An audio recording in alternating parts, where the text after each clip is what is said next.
John had lived his whole life believing that life was never ending and meant to be savoured. Every moment, every laugh, every bite of food, he took it all in like a man who knew the feast would never end. Then, it did, or at least part of it did. It came crashing down when his partner Mark got sick. It was one of those illnesses that creeps in slow, giving you just enough time to hope before yanking it away. John had sat by the hospital bed, held Mark's thinning hand, whispered reassurances that he was sure neither of them believed. And then, at the age of 43, Mark slipped away. John tried to pull himself together, but the loss was a weight he could barely lift. He stayed in the apartment where he and Mark had lived, and each little thing, the bookshelves filled with Mark's old paperbacks, the coffee cup still sitting in its usual spot, the indentation on the other side of the bed, reminded him that he was alone. Luckily, he had friends. Good friends. They pulled him out of the apartment, took him to dinner, to the movies, to bars where they didn't even pretend to be trying to set him up with someone new. They understood. They were kind. But kindness didn't fill the empty space in his chest. And when he returned home each night, he performed all the little routines he had once done with Mark. He made 2 cups of tea and poured one down the sink. He left Mark's reading glasses on the nightstand, untouched. He lay down on his side of the bed and cried himself to sleep. Then, one morning, John woke up feeling happy, a strange, light feeling in his chest. He had dreamt of Mark, and it had been one of the good ones, the kind that didn't end in cold sweats and reality slamming back into him. In the dream, Mark had been whole again, laughing, that dimple appearing in his cheek. He had reached out and touched John's face, and John had felt warmth, real warmth. When he woke, he decided he would not waste the gift of that dream. He went to the park, let the sun sit warm on his face, and when night came, he said a little prayer for Mark.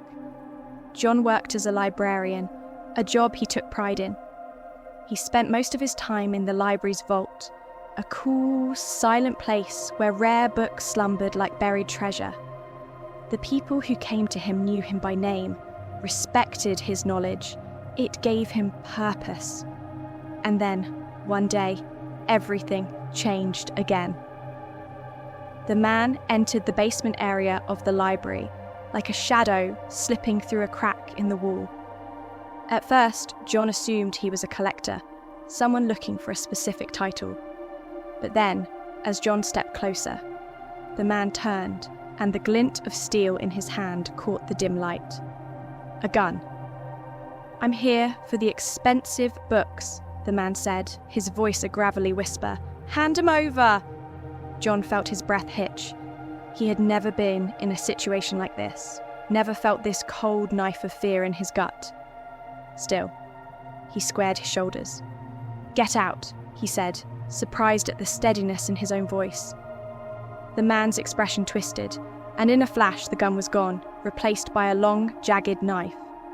He moved it back and forth, a silent warning. "Expensive books, now." John swallowed hard, nodded, and walked towards the section with the first publications. His mind raced. These books were irreplaceable. He couldn't just hand them over. But what could he do? The man stepped closer, impatience turning to anger. The blade twitched in his grip. And then, a flash. Bright, searing, like lightning but without a sound. John's eyes went wide as he saw the shape forming in the light. A figure, translucent yet solid, its edges shimmering like mist caught in sunlight. Mark. John's breath caught in his throat. It was Mark, standing there, his eyes locked onto the man with the knife. The air in the room seemed to drop 10 degrees.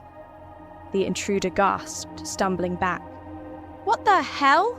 he shrieked. Mark moved, his hands shot forward, gripping the man's wrist. The knife clattered to the floor as Mark yanked the attacker backward, slamming him against the shelves. Books tumbled down, scattering like fallen leaves. The man screamed, clawing at the air as if trying to fight off something he couldn't see. But John saw. Oh, he saw. Mark's fists rained down, quick and brutal. The man's screams turned into choked sobs. His eyes rolled, wild with terror. John found his voice. "Mark!" The shadowy figure turned just for a moment. He looked at John, and even though his face was blurred and indistinct, John knew Mark was smiling. The man scrambled to his feet and ran, sobbing and screaming about ghosts. The police arrived soon after, called by another librarian who had heard the commotion. When they dragged the man away, he kept babbling, "It was a ghost! It was real!" John just stood there, breathless, his heart hammering. He felt something, warmth, pressure, the lightest touch against his cheek. And then, like mist in the morning sun, Mark was gone. John exhaled, a slow, shaking breath. A smile tugged at the corner of his lips. He knew now. He wasn't alone, not really. Mark was still watching over him, and always would be.